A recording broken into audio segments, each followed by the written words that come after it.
Graças a Deus, meus amados, bom dia, graça e paz. Eu gostaria de agradecer a Deus pela vida dos pastores, pela vida da irmã Lídia, pela vida de cada irmão, de você que nos acompanha, a nossa EBD, que Deus esteja abençoando poderosamente a sua vida, lhe dando sabedoria, conhecimento e discernimento, que a cada dia vocês venham crescer na graça e no conhecimento, dando continuidade aos livros históricos. Nós vamos estudar uma parte hoje do livro de Segunda Reis, e na próxima aula nós vamos finalizar o livro de Segunda Reis. Para a gente dar início aqui à nossa EBD, eu gostaria que você curvasse a sua cabeça, que você fechasse os seus olhos, se você puder, nos elevasse a Deus em oração, para que essa aula venha ser uma aula abençoada. Amém? Espírito Santo de Deus, muito obrigado, Senhor, pelo mais um final de semana na Tua presença. Obrigado pelo mais um EBD, obrigado pela vida de cada irmão que está nos assistindo. Que o Senhor esteja assim alcançando cada lar, Espírito Santo, abrindo o nosso entendimento para que nós possamos compreender, praticar e guardar a Tua palavra. Muito obrigado por tudo que o Senhor tem feito e por tudo que o Senhor irá fazer. Amém. Meu querido, assim como o livro de 1 e 2 Samuel, 1 e 2 Reis, 1 e 2 Crônicas, ele forma um único volume.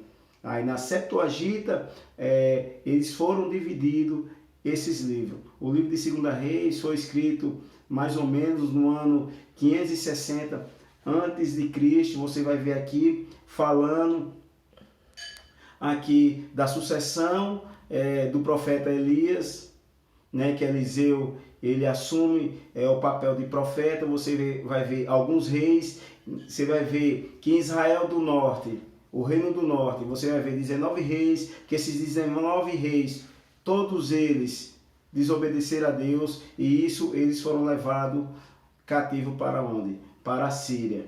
E você vai ver aqui também que o reino do sul, Judá também, praticou as mesmas coisas, mas só que não foram todos os reis que foram infiéis. Alguns que nós vamos citar aqui, que obedeceram a Deus, mas mesmo assim, no final assim da monarquia de Israel, quando você vai estudar, quando você vai ver sobre o rei Zedequias, a monarquia de Israel acaba aí, quando Judá é levado cativeiro para a Babilônia, onde eles passam 70 anos cativo na Babilônia. O tema central do livro de 2 Reis, anota aí por favor, anota aí. O tema central do livro de 2 Reis é a fidelidade de Deus no cumprimento da aliança com o seu povo. Você vai ver aqui, meu querido, ó, nesse livro aqui, você vai ver que muitos reis tinham um nome parecido, ou um nome duplo. Você vai ver Jeorão, Jorão, Acasias, Ouzias, é a mesma coisa. Para não se confundir,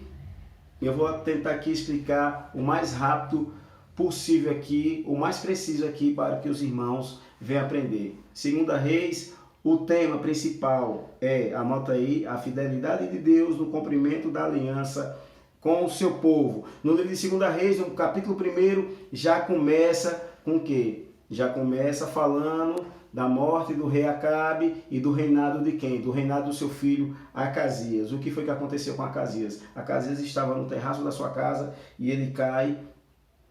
E o que é que acontece? E ele está muito debilitado, muito enfermo, e ele manda os profetas deles consultar Baal-Zebub. É interessante que Deus ele fala para o profeta Elias para se encontrar com o mensageiro do rei Acasias, que fala para os mensageiros de Acasias, fala bem assim: porventura não há Deus em Israel para consultar Baal-Zebub? Quem é Baal-Zebub? Baal-Zebub ele era conhecido como Senhor das Moscas, Senhor da Mosca, um ídolo que depois do casamento de Jezabel com Acabe, eles trouxeram esse Deus para ser idolatrado. E o que foi que aconteceu? O profeta Elias falou para ele: porventura não há Deus em Israel para consultar Baal-Zebub? Deus tem uma mensagem para ele: da cama onde está não se levantará, e em falta morrerá. É o que foi que aconteceu. Os mensageiros chegam para Acasias e fala para ele que tem encontrado um homem, e ele perguntou como é que esse homem se vestia. Aí falou de pelo de camelo, tá, então era o profeta Elias. Pelas características que ele se vestia, ali era o profeta Elias. E o que foi que aconteceu? Acasias, ele morre, e quem assume o trono, quem é? Jorão.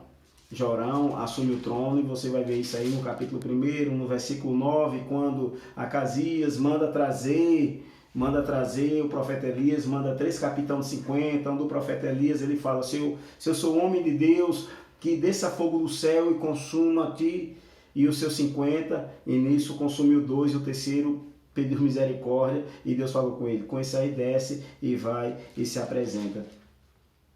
Aí você vai ver no capítulo 2, onde Elias ele é levado ao céu. Interessante que Eliseu ele não se apartou de Elias, e eles estavam em Gilgal, e aí os discípulos dos profetas falaram assim, você sabia que hoje o Senhor tomará o seu Senhor por cima da sua cabeça? Aí Eliseu, eu sei, por isso ó, calai-vos. Isso foi para Gilgal, depois para Jericó, e quando chegou no Jordão, Elias atravessou, tocou com a sua capa no Rio Jordão, o Rio Jordão se dividiu, onde Elias passou com Eliseu no Rio Jordão. E Elias fez uma pergunta a Eliseu, o que é que você quer que eu faça por você antes que eu seja tomado de ti?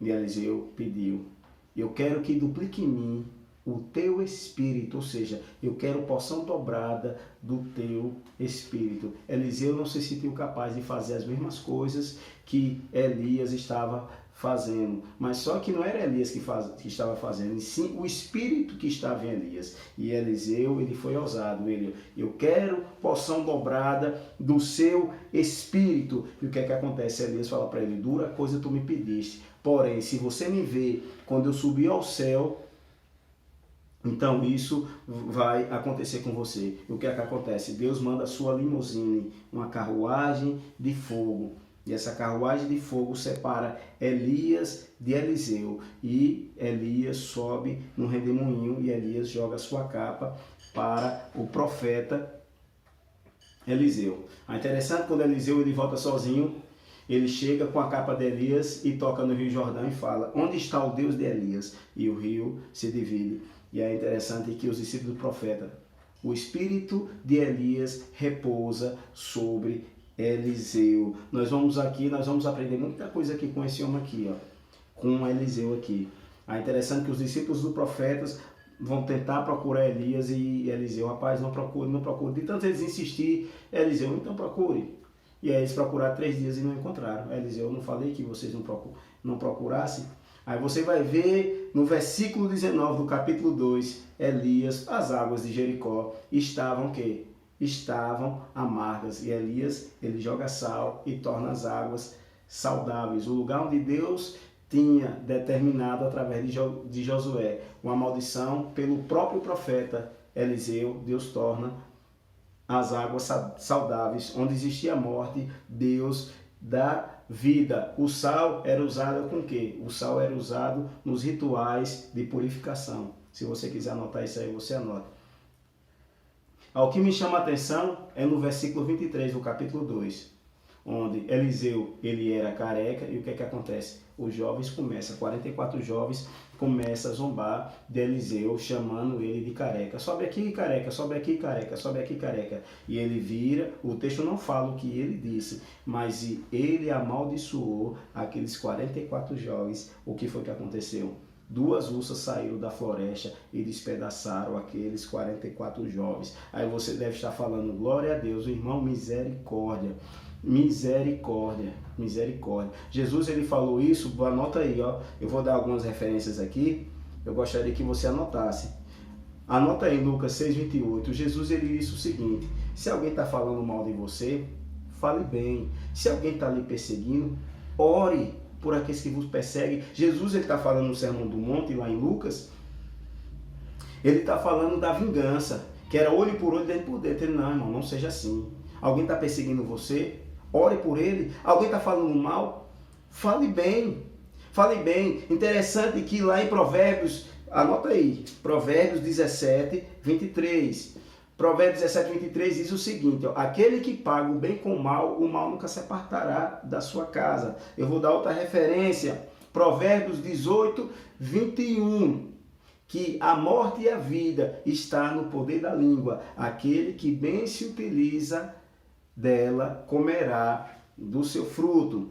Anota aí outra referência, Tiago capítulo 3, versículo 8 ao 11, fala o seguinte, que a língua ela é carregada de veneno. Aí Tiago ele diz, irmãos, com a mesma boca nós abençoamos a Deus, e Pai, e com a mesma língua nós amaldiçoamos os homens feitos à nossa imagem e semelhança. Convenhamos, irmão, que não sejamos assim, porque de uma só fonte não pode sair água doce e água amarga. Meu querido, nós estamos vivendo numa época, na minha época chamava apelido, hoje, na nossa era, chama de quê? De bullying. Quantas pessoas têm sofrido no nosso meio de pessoas sendo chacotadas por outras, dessas brincadeiras pesadas, dessa brincadeira de mau gosto. Tem uma cliente que ela chegou para mim e falou o seguinte, que ela não sabia que o filho dela estava sofrendo bullying na escola. Disse que o menino, toda vez que quando ia para a escola, o menino dava febre, o menino não queria ir para a escola. Levou o menino no médico, o médico, rapaz, o seu menino, ele não tem nada. Seu menino não tem nada. Como assim? Como que é que essa febre desse menino? E aí nisso o médico aconselhou você levar ele para um psicólogo. O que é que acontece? A mãe leva o menino para o psicólogo. Chegando lá na conversa, a psicóloga chamou a mãe e falou, a senhora sabia que ele está sofrendo bullying na escola? Ele estava sofrendo bullying. O que foi que aconteceu? A mãe retirou o menino do turno que ele estava. Ele estudava de manhã, colocou à tarde. Imagina aí, você vai passando, aí alguém tira um sarro com você ou com alguém da sua família. Ei, cara de sapato social. Só vou dar um exemplo aqui, irmão. Ei, cara de sapato social, não sei o que, cara. Você está entendendo como é? Irmãos, nós não devemos diminuir ninguém. Nós temos que ensinar os nossos filhos sobre essas coisas, de não denegrir a imagem de ninguém. Às vezes a pessoa que você brinca aguenta uma brincadeira, mas às vezes tem outra pessoa que não aguenta. Aí você se junta com pessoas para estar falando mal de outras pessoas. Ah, aquela ali, esse aqui, não sei o que. Não, irmão, não faça isso. O modo que Eliseu agiu aqui, Eliseu agiu errado. Os discípulos de Jesus, quando chegaram em Samaria, você sabe o que eles fizeram? O povo de Samaria não aceitou a palavra de Cristo. Sabe o que eles falaram? Senhor, vamos fazer igual a Elias, ó. Rogar ao Senhor para que venha fogo do céu e consuma essa cidade. A Jesus, você não sabe nem o que vocês estão pedindo, nem que espírito sois. Eu não vim destruir as almas dos homens. Eu vim foi salvá-las. Imagina aí, meu querido. Imagina aí, Eliseu, um profeta de Deus. Eu acredito que se Eliseu fosse discipulado por Jesus, ele não faria isso aqui, por causa que tinha chamado ele de careca. O texto não fala o que foi que ele falou, mas que ele amaldiçoou. Aí a Bíblia diz, não amaldiçoe, abençoe, não pague o bem com o mal. Se alguém está falando mal de você, fale bem, ore. Ore por aquelas pessoas que estão lhe perseguindo, aquele irmãozinho que está lhe perseguindo, aquela irmã, aquela sua colega no trabalho, aquele seu amigo na escola. Ore por ele e você vai ver como tudo vai mudar. É a palavra de Deus que está dizendo isso. Pois tome muito cuidado com o bullying, tome muito cuidado com essas brincadeiras de mau gosto, porque tem muitas pessoas que estão tirando a sua própria vida por causa disso, de sendo rejeitada por causa de bullying. Amém? Os irmãos entenderam até aqui? Vamos lá, prosseguindo. Aí eu vou pular do capítulo 2, eu já vou para o capítulo 4, você vai ver que Elias aumenta o azeite da viúva. Nós vamos aprender algo aqui, ó. Que Elias aumenta o azeite da viúva. O que foi que aconteceu? O marido dessa mulher era discípulo dos profetas. E o que foi que aconteceu? Ele morreu e deixou uma dívida. Pela lei de Moisés, os filhos têm que pagar. O credor, chegou um dia que o credor, você não tem não, vou levar seus filhos. Ela, não, me dê um tempo porque eu sei de uma pessoa que pode me ajudar. E o que foi que, o que ela fez? Ela foi diante do profeta Eliseu e falou assim, ó, o meu marido morreu e veio os credores e quer levar meus filhos. E você está pensando que o profeta Eliseu ele fez o quê? Ele fez uma oração por ela? Não, eu vou orar para que Deus não mande, Deus desvie os credores de lá da sua casa. Você acha que aconteceu isso? Não. Ele não orou. O que foi que Eliseu ele fez? O que é que você tem em casa? Você tem o que na sua casa? Ela, rapaz, eu só tenho o quê? Um pouco de azeite. E Eliseu falou o seguinte, ó, vá em todos os seus vizinhos, pegue vasilhas vazias, Entre na sua casa, você e seus filhos, feche a porta, porque Deus vai multiplicar o azeite. Meu querido, eu quero dar uma palavra para você. Deus vai lhe abençoar com aquilo que você tem. Com aquilo que você tem. Você está procurando algo sobrenatural. O sobrenatural de Deus, Deus age na simplicidade. Olha para você ver, na simplicidade dessa mulher.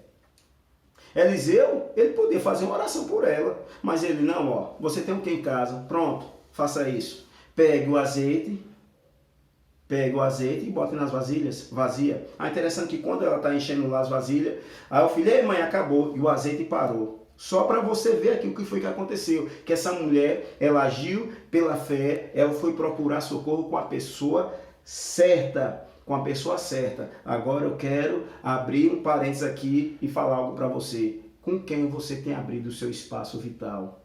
Com quem você tem se relacionado? Você tem que se relacionar com aquelas pessoas que mostram Deus para você? Ou você tem que se relacionar com aquelas pessoas que afastam você de Deus? Quem são os seus amigos? Quem são suas amigas? Quem são as pessoas do seu convívio?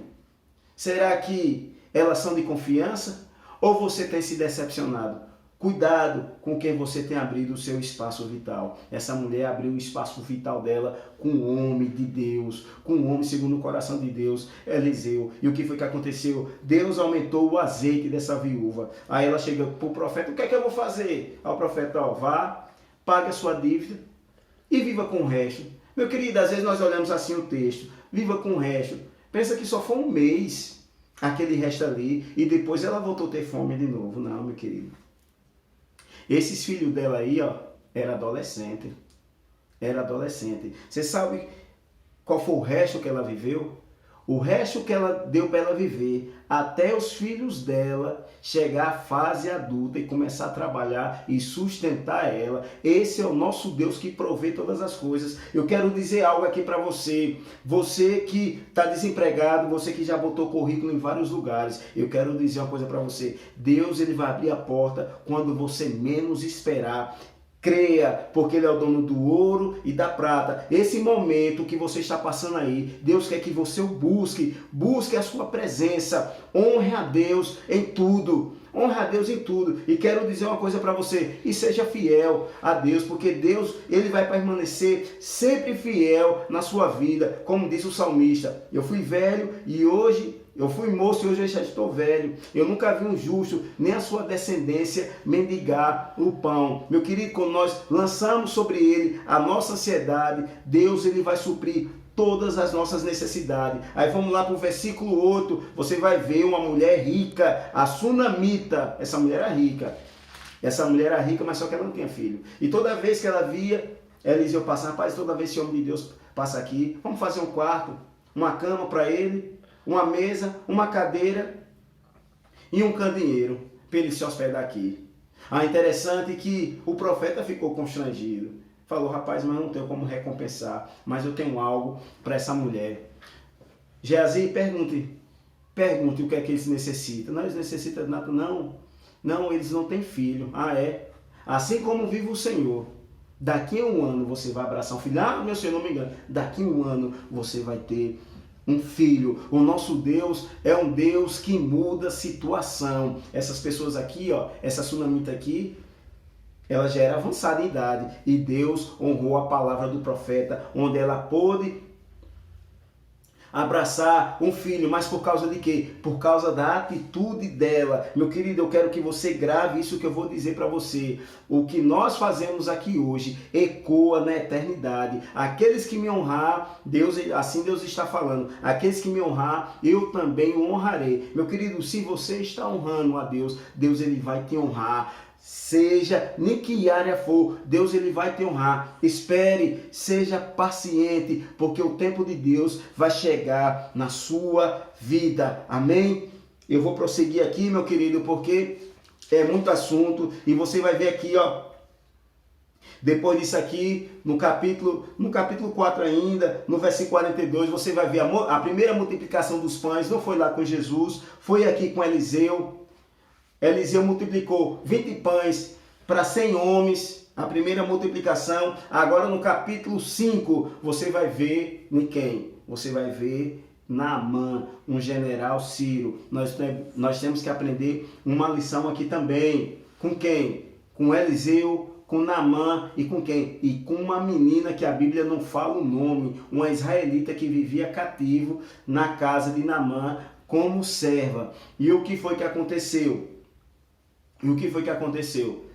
Naamã, um poderoso general do exército da Síria, porém leproso. E o que foi que aconteceu? A menina chega assim, ó: se meu senhor tivesse diante do profeta que há em Samaria, ele restauraria da sua lepra. E nessa época, o reino do norte, ou seja, Israel, estava com aliança com a Síria. E o que foi que aconteceu? Naamã foi direto conversar com o rei da Síria. E o rei da Síria: tá certo, eu vou mandar carta aqui para o rei de Israel. E mandou carta para o rei de Israel: ó, eu estou enviando meu servo Naamã e eu peço aí, ó, que você cure ele aí. Ele vai para ser curado. E o rei, quando leu aquilo ali, o rei rasgou as suas vestes. O rei de Israel falou bem assim: porventura eu sou Deus para fazer, para dar vida e para dar morte, e para curar e para salvar? E o que foi quando Eliseu ouviu? Deixe vir a mim para saber que há um profeta em Israel, que há um profeta em Samaria. E nisso foi Naamã. Olha para você ver, esse cara aqui era orgulhoso. E o que foi Naamã? Naamã estava pensando que Eliseu ia sair e ia invocar o nome do Senhor. Ou seja, ia botar a mão na cabeça dele, ia falar em línguas estranhas, e ia dizer: receba o poder. Ele nem saiu para receber Naamã. Ele disse para Geazi: ó, vá lá e diga a ele, eu vou dizer por aqui, eu não sei onde você está, vamos dizer se você está em São Paulo. Diga a Naamã que deu 7 mergulhos no rio Tietê. Eu vou aqui, que eu estou aqui em Juazeiro da Bahia, ó, vá ali no canal que o povo chama no canal da vergonha. Naamã, dê 7 mergulhos ali no canal que você vai ser curado. Meu irmão, esse homem saiu transtornado. Eu pensava que Elias ia vir, ia botar a mão na minha cabeça, ia falar em mistério, ia ser curado. Aí, eu vou embora. Não será que o Rio São Francisco não é melhor? Isso ele estava falando dos rios da Síria, Fafá e os rios de Apade, que era melhor do que o Rio Jordão, que era o rio que estava cheio de imundícia. Aí o cara que estava com ele, o servo dele, falou bem assim. Falou o seguinte: meu senhor, ele não pediu uma coisa difícil, ele pediu uma coisa fácil. Se ele pedisse uma coisa difícil, o senhor não faria? E uma coisa simples, é simples de fazer. E ele foi lá e mergulhou 7 vezes. E a pele dele, ó, saiu igual a pele de Benjamim aqui, meu filho, de uma criança. E Deus restaurou. O interessante é que ele vem com presentes para dar. Eliseu, ó, eu não quero. Isso só se paga com a fé em Deus. Eu admiro aí que muitas pessoas, muitos pregadores aí cobram milhões para pregar. Eu não sou contra da pessoa receber um salário digno. Agora, para a pessoa extorquir as pessoas, isso aí, ó, não é comigo. E você, meu querido, que está me ouvindo, fuja desses charlatões aí. E o que foi que aconteceu? Geazi, ó, foi atrás de Naamã. O que foi? Não, meu senhor, ele mudou acerca do dinheiro. O que é que você quer? Não, eu quero um talento de prata e vestes festivais. Aí Naamã: tome 2 talentos de prata. E ele foi. E Eliseu está lá em sua casa, na sua cadeira. Só para finalizar aqui, meus queridos, que na próxima aula a gente vai continuar. Está lá na sua cadeira e perguntou: Geazi, você foi aonde? Aí Geazi: o teu servo não foi a parte alguma. Aí Eliseu: por acaso eu não fui contigo em espírito quando você foi se encontrar com Naamã? Meu irmão, meu querido, Hebreus 4:3 fala que todas as coisas estão nuas e patentes aos olhos daqueles que nós vamos prestar conta. Tome cuidado daquilo que você está pensando que pode fazer, escondido da sua esposa, do seu marido, do seu pastor. Tome cuidado, você pode esconder dele, mas de Deus não. E vou dizer uma coisa para você, e essas pessoas não vão se deixar ser enganadas, porque Jesus falou: não há nada que está oculto que não venha a ser descoberto, não há nada que faça escondido que não venha a ser revelado. Aquilo que você faz escondido, ó, vai ser revelado em plena luz. Aqui, ó, o pecado da ganância desse homem foi revelado. Ó, para você ver. Aí Eliseu falou assim: esse era tempo de você pegar prata, vestes, vinha.